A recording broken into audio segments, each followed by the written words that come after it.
Sí, cómo no. Eh, yo soy nieto de los inmigrantes. Mis abuelos fueron inmigrantes, los primeros inmigrantes que trajo el Barón Is a las colonias de Entre Ríos y de Santa Fe.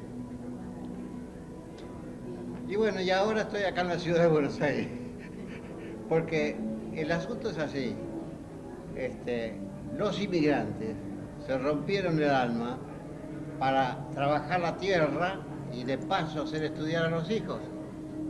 Y esos hijos fueron médicos, abogados, todas las profesiones las hicieron los hijos que fueron a estudiar a Concordia, a Concepción del Uruguay, siempre hablando de Entre Ríos, ¿no? Concepción del Uruguay, y que creo que se llama La Fraternidad, es una facultad ahí en Concepción. Y bueno, y así los hijos se posesionaron en las ciudades, trajeron a los padres, los trajeron a la ciudad, porque no sé si estaban en mejores condiciones económicas, y, ¿cómo es? Y bueno, y entonces fue quedando desértico toda esa parte de las colonias. Había colegios judíos y castellanos. Había una escuela que, a ver, sí, la maestra se llamaba señora de Mernes.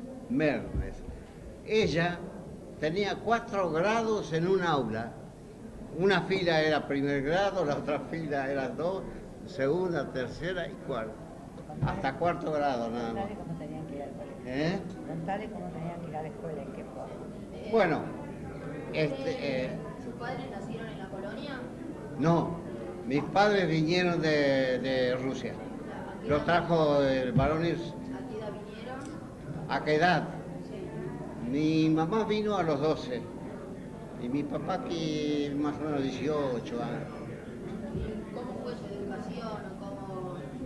Bueno, en el campo, propiamente campito, que le dieron a mi padre para amortizar con el tiempo, para pagar, y ahí podíamos ir al colegio, a la colonia, a caballo.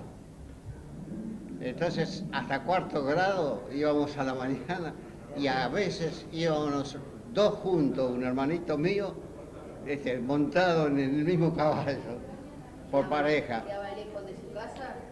¿Cómo? ¿Quedaba lejos de su casa? Ponerle y cerca de más de 5 kilómetros, más de 5 kilómetros.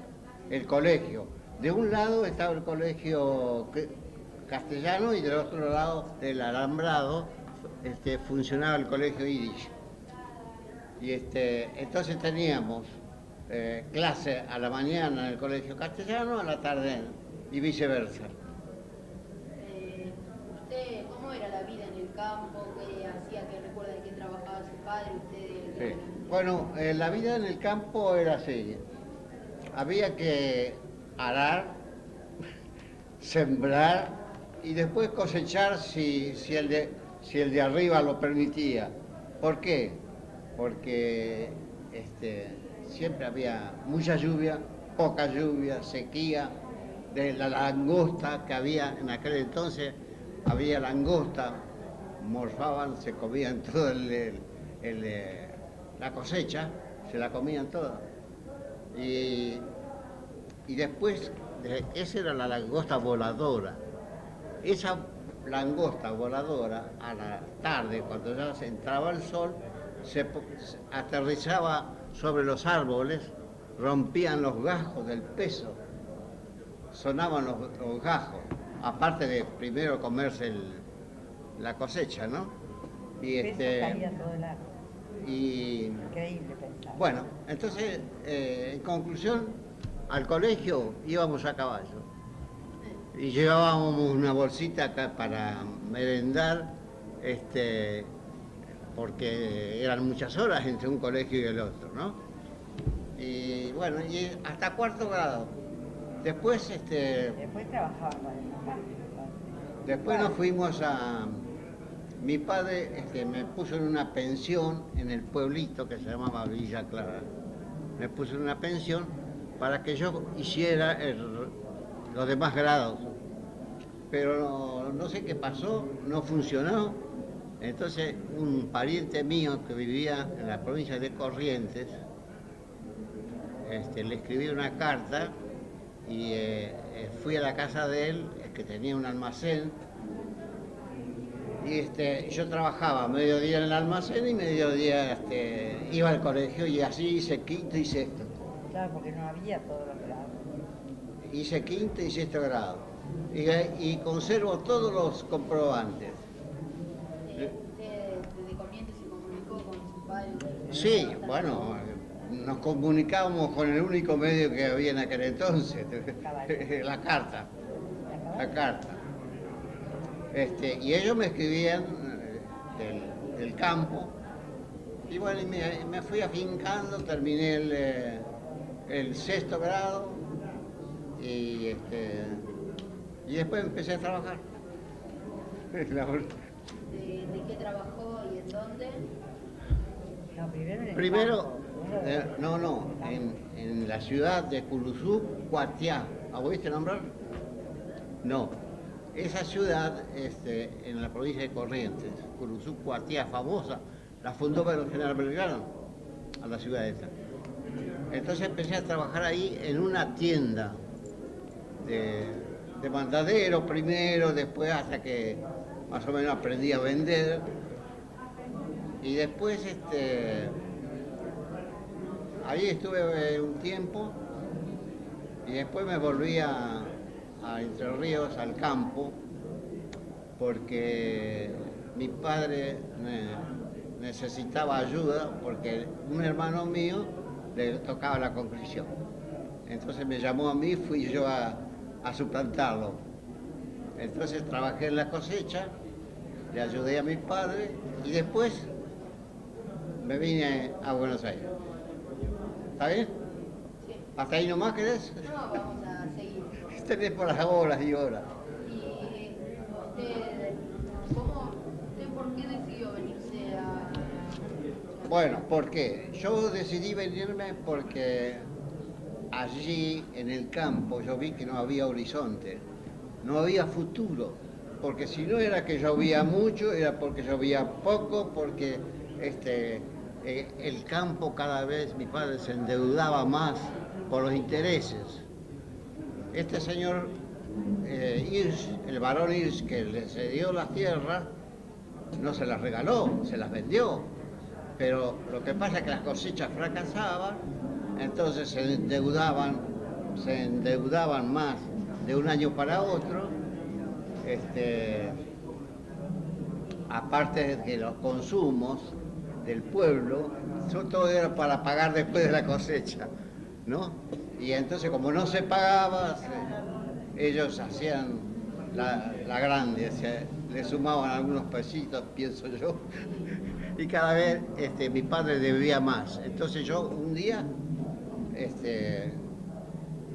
yo ya tenía 19 años, sí, 19 años, perdón. Y dije yo, con la veña tuya, a mis padres le dije, yo me voy a Buenos Aires a ver qué pasa. Para venir a Buenos Aires no tenía para el pasaje. Mirá vos qué situación. Entonces los ganaderos de la zona que embarcaban hacienda para acá, para Liniers, tenían derecho a llevar 2 personas en el vagón de cola para vigilar durante el camino los animales, porque como estaban enjaulados, unos se caían, los pisaban, algunos se morían. Entonces nosotros, digo nosotros porque había otro compañero, con una vara lo empujábamos para que se parara, porque si no lo pisoteaba. Y así llegamos hasta acá a Buenos Aires. ¿Y recuerda cómo era la comunidad en el pueblo? ¿Cómo era? ¿Tenía amigos que cuenten. Sí, pero allá, ¿sabes lo que pasa? Como yo allí hice nada más que hasta cuarto grado, allá, Pero lo que vos contaste. los perdí de vista, los amigos. Lo que contabas del teatro, de la comunidad. Ah, sí, pero mientras estuve allí nosotros teníamos una sala, un salón que lo hicimos, juntando las chapas, los ladrillos, poniendo un pesito cada uno, se hizo un salón. Y ahí improvisábamos noches de teatro. Así que yo representábamos y después cuando teníamos éxito nos invitaban de otros pueblos vecinos para que diéramos la misma obra. Sí, hacían funciones de teatro. Este, De baile, viste, los jóvenes. La primera obra que hicimos ahí se llamaba La Doma de los Injustos. Mira vos, me acuerdo bien. La Doma de los Injustos. Yo tenía el primer papel. Que creo que de quién era. Un brasilero era el autor. El tema era de un estanciero que tenía un fundo ahí y tenía peones y uno de los peones se enamoran de la hija del patrón y el patrón no quiere saber de nada y bueno, entonces nos peleamos en la escena. Es un dato que yo me acuerdo. Y la primera vez la habíamos ensayado con cuchillos de verdad, ¿no? Porque peleábamos y el cuchillo voló al público. De verdad. Y entonces nos electrizamos nosotros, pero al rato nos hicieron señas que no pasó nada, entonces seguimos la obra. Pero después, cuando la volvimos a dar en otro pueblo, ya usábamos cuchillo de madera. Era muy peligroso. ¿Ustedes sufrieron algún tipo de discriminación de algún estilo? Mira, sí, un poquito, cuando estuve en la provincia de Corrientes, en Curuzú, Atiá, Corrientes, sufrí un poquito porque era el único judío, alumno del colegio, el único, y había una sola familia aparte de mi tío. Y bueno, las maestras no sabían lo que era un judío, es que tenía cuernos, qué sé yo, las ideas que tenían ellos de lo que era un judío. Y entonces, pero era una maestra joven y que siempre me pedía que fuera a la casa a contarle historias de los judíos, así ya avivaba un poco porque no sabía nada. Pero lo único que yo conseguía ahí era sacar el primer orden de mérito. O sea que en el patio de los recreos había una pizarra grande y ahí estaba anotado mi nombre, el grado, quinto grado, primer orden de mérito. Y figuraba en mi libreta de clasificaciones, primer orden de mérito. En quinto y sexto.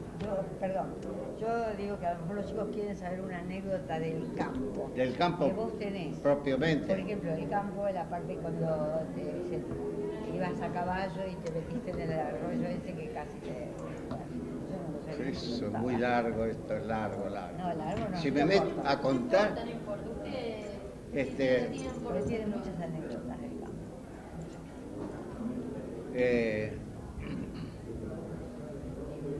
Mi padre, una mañana temprano, pero no me acuerdo de la edad que yo tenía en ese entonces.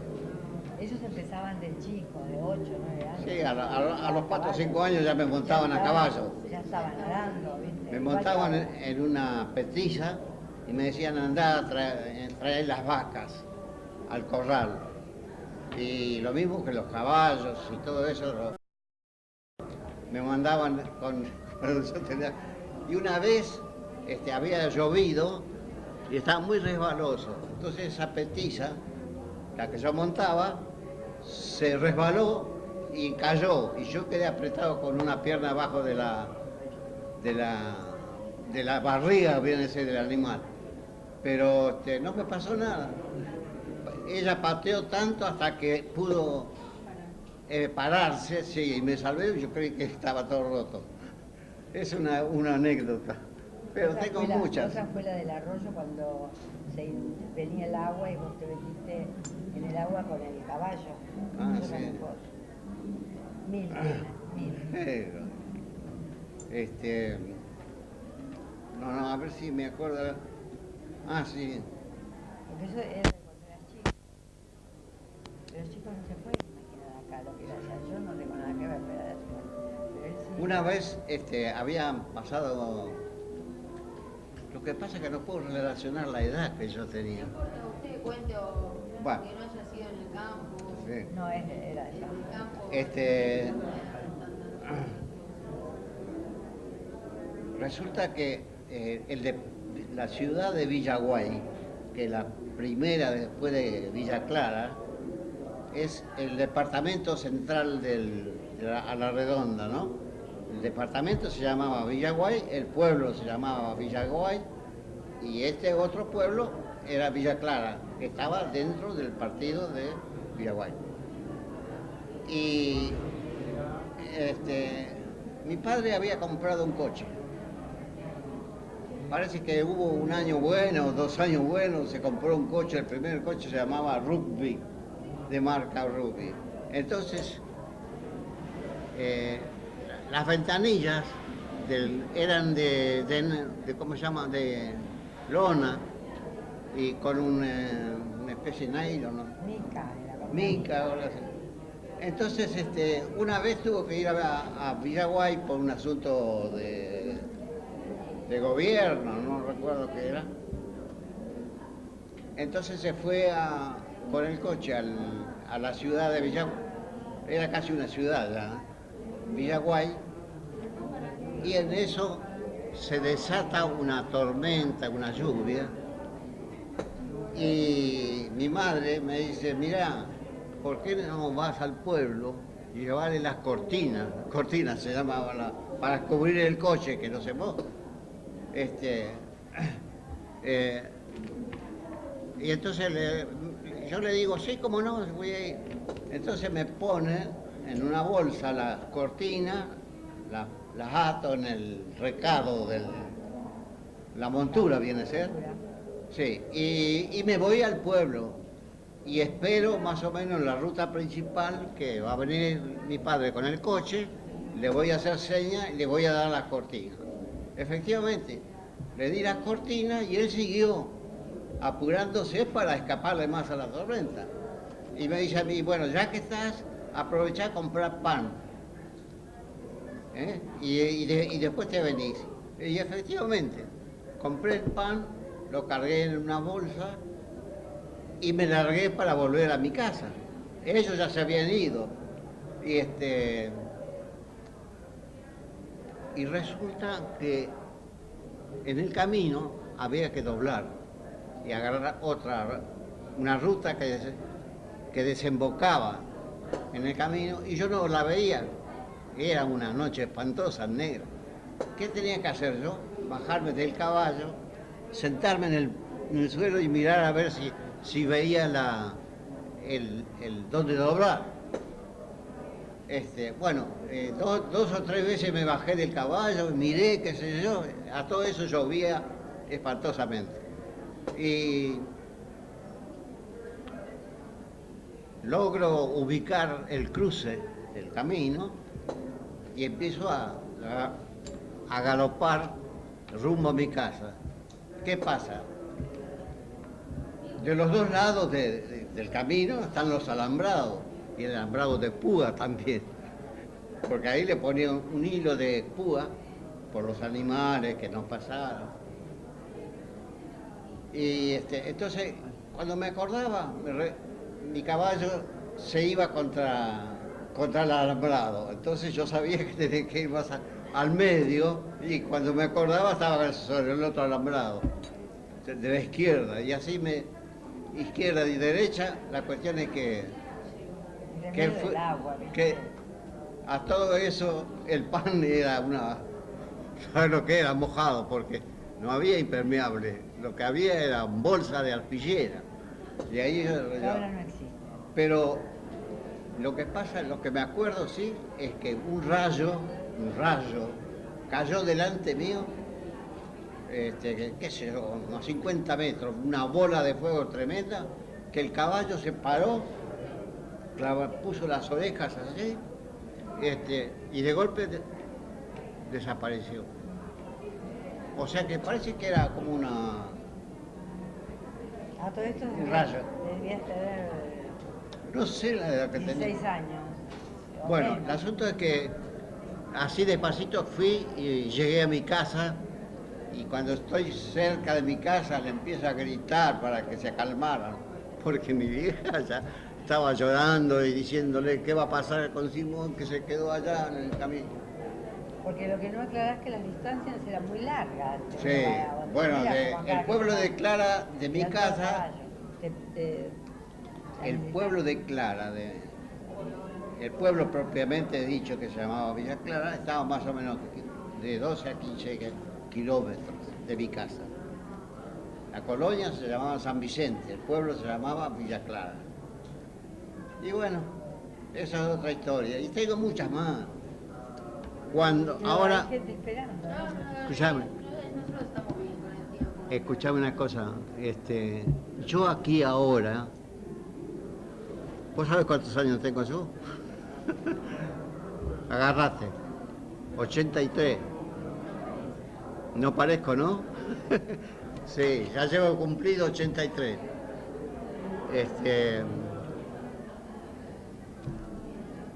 Aquí en Buenos Aires empecé a ir al Rojas. No sé, ¿conoces el Rojas? Es donde se dan clases a la todo. tercera edad. Y a la gente joven también. Y la calle Corrientes. La calle Calle Corrientes. Corrientes, sí. Y ahí No, fui sí, a aprender computación, a aprender narrativa y escribí un montón de cuentos, camperos, casi todo. ¿Y qué más estudié? Ideas Eso lo hizo políticas. de grande ya. Y Primero eso trabajó es todo de grande ya, ¿no? Ahora no hace mucho. Porque me quedé con... Dejá lo que te pregunté. Sí, a ver. Y usted cuando vino para Eso. Capital sería para, ¿desde qué empezó a trabajar? ¿Cómo se fue, que vino a Sí. tenía Eh, algo formado, alguien que conocía? Cuando yo llegué acá a la capital, ¿Con quién vino? vine en ese tren de carga de animales en la cola, y me parece que paró allá en el pueblo de San Martín, no sé qué. Entonces me indicaron que tomara un tranvía, en aquel entonces estaban los tranvías, y la valijita que yo traía, Eran parecidas a las que tenés ahí adelante. sí, la valijita que yo traía la puse al lado del guarda del tranvía. Y así llegué a una casa de un conocido que me habían dado,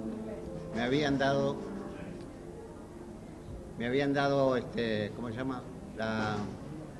La dirección, y preguntando, llegué a la casa de esa persona y ahí dormí de noche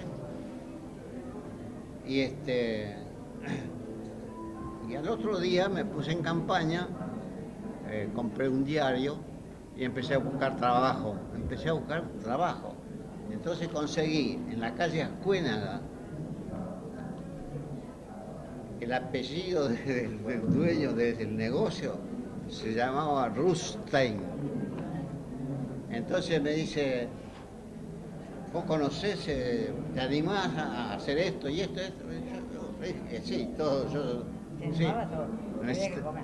tenía que trabajar. Entonces, era una casa de Casimires, unos rollos enormes, hacías. Me dice, bueno, vas a llevar este rollo, empecé a trabajar, vas a llevar este rollo hasta una casa de confecciones en la calle Alsina, y me dio el número y todo. Te tomás el colectivo 8, me dice. Yo me acuerdo hasta el número. El 8 y te bajás ahí en... Bueno, ahí uno de los empleados me empezó a dar una manito. Dice, bueno, cuando llegás a la calle Alsina, te fijas la numeración y te bajás. Yo cuando iba en el colectivo se cargaba de todo en aquel entonces. Entonces llevaba ese rollo de tela, me parece que era para traje de hombre. Sí. Y cuando miro por la ventanilla, miro Alsina. Digo, yo iba a la Alsina, pero lo que no me di cuenta era la altura. Entonces me bajé después y tuve que caminar como 10 cuadras hasta llegar a la dirección. Después sí me avivé porque empecé a ver los números en las casas, en los edificios. Entonces, bueno, al fin llegué con esa carga al hombro, ese rollo de Casimire, y entonces parece que de la casa hablaron por teléfono, le hablaron por teléfono a ver si yo había llegado. Entonces ahí le dijeron, sí, está esperando porque no lo podemos atender, estamos ocupados. Y bueno, entonces entregué, me firmaron la boleta y me volví. Entonces, al otro día, le pregunto, ¿cuánto va a ser el sueldo que me van a pagar? Entonces me dijo, mirá, nosotros te vamos a pagar 60 pesos. 60 pesos por mes. Yo le digo, y no puede ser 10 pesos más, 70, porque la pensión me cobraban 60. Entonces, casi me dice, no señor, yo más de 60 no pago. Esas palabras me las dijo el señor Rutstein. Si lo veo, debe descansar en paz, porque era un hombre grande. Yo más no pago. Bueno, entonces ese día, al otro día le digo, bueno, págueme esos 2 o 3 días que estuve, que yo me voy. Y veo un aviso en el diario donde dice, necesito corredor, sueldo y comisión. ¿Sí? Sueldo y comisión, bueno, eso es lo que necesito yo. Me voy allá, era en la calle Arenas, de acá de Buenos Aires, no sé si todavía existe esa calle o tiene ese nombre, no sé, la calle Arenas, por la avenida San Martín. Y bueno, llego a la dirección, entonces me contratan para vender en la calle, como, no sé, ustedes vieron una vez, los Cueltenic, ¿saben lo que eran los Cueltenic? Vendían cortes de género o cosas para pagar $1 por semana, $1. En aquel entonces creo que era $1, el mismo valor de hoy, qué sé yo. Entonces me dieron casa y comida y comisión de las ventas. Y me explicó, mira, vos te tomás el colectivo con los cortes esos que él me dio acá en el hombro, te tomás el colectivo y cuando llegás a que no va más, la parada de ese colectivo, te bajás y empezás a ofrecer en las casas de familia los cortes. Entonces yo tocaba timbre y decía, mire, yo vengo de... Él me había explicado qué es lo que tenía que decir. Vengo de la cooperativa no sé cuánto, estamos vendiendo los cortes a pagar $1 por semana. Ese día coloqué 5 cortes de tela, para vestidos eran, qué sé yo, los tenían abiertos, sí, en el hombro. Ese día coloqué 5 cortes y cuando vuelvo, el hombre estaba contentísimo, 5 cortes, te vendiste, bárbaro. ¿Cuánto era el sueldo que me daban? Me parece que era una comisión, no sé. Entonces me daban la comida y una pieza que tenía arriba para dormir. Y allí estuve unos 4 o 5 meses trabajando y llegué a sacar hasta 120 pesos por mes de comisión, contra 60 que el otro no quería pagar. Hace muchos años. ¿Eh? Muchos años. muchos años, sí, ahora sí. Bueno, pero Y- no vas a contar tu vida, porque ellos tienen que hacer otras cosas. No sé, él me va a decir hasta dónde. Vos tenés que ir preguntando. ¿Usted recuerda alguna otra anécdota de que haya vivido acá o en algún otro? Anécdota, ¿cómo? O supongamos la comida Anécdota. que hacía su mamá, o la comida lo que comía, o en el pueblito, que comidas típicas. Claro, a ellos les interesa Bueno, eso. en el campo propiamente dicho, mi madre criaba pollitos, gallinas, no sé, creo que llegó a tener como 200 y pico gallinas que ponían huevos.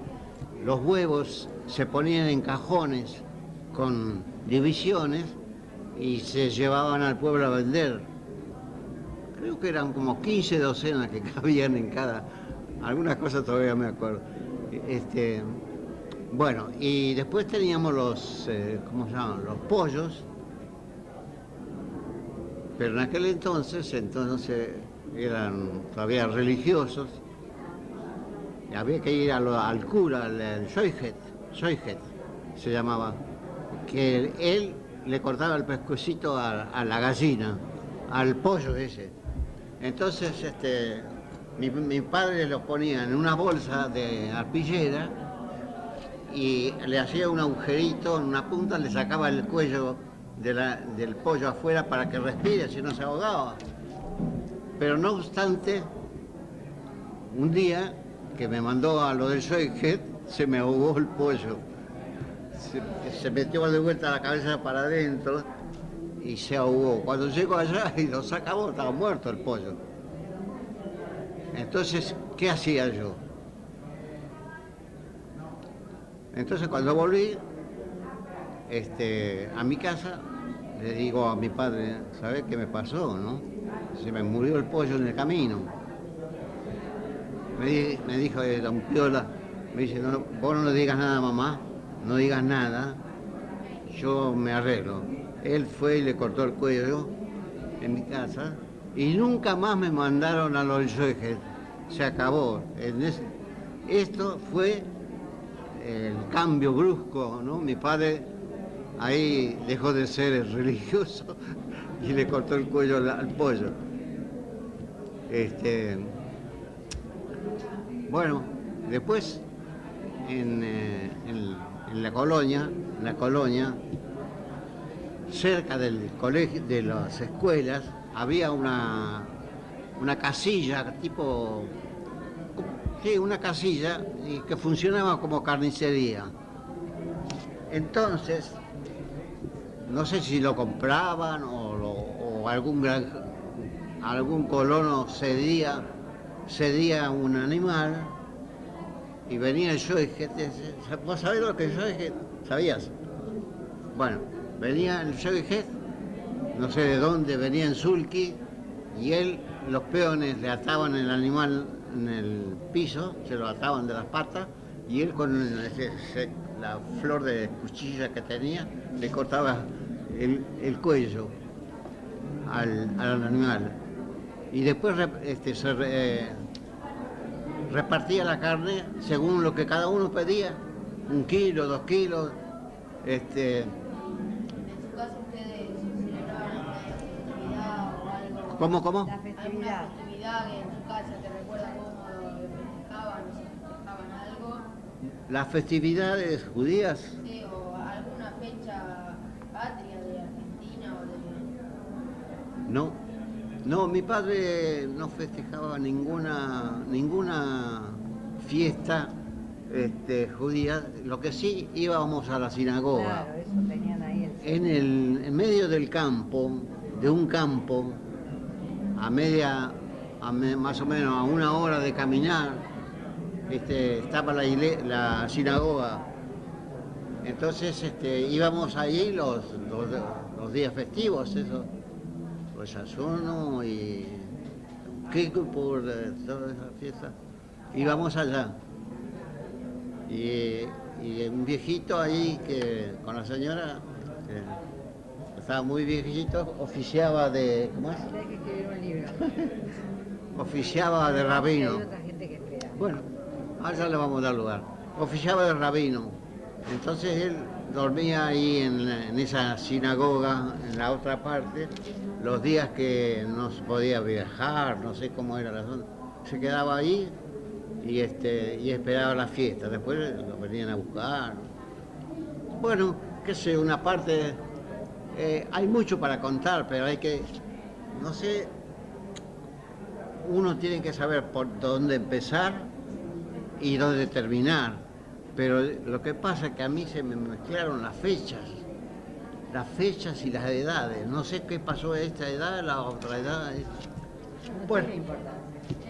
Gracias por su tiempo. no, por favor. ¿Esto cómo hacen? ¿Lo pasan ustedes acá después? Esto ¿O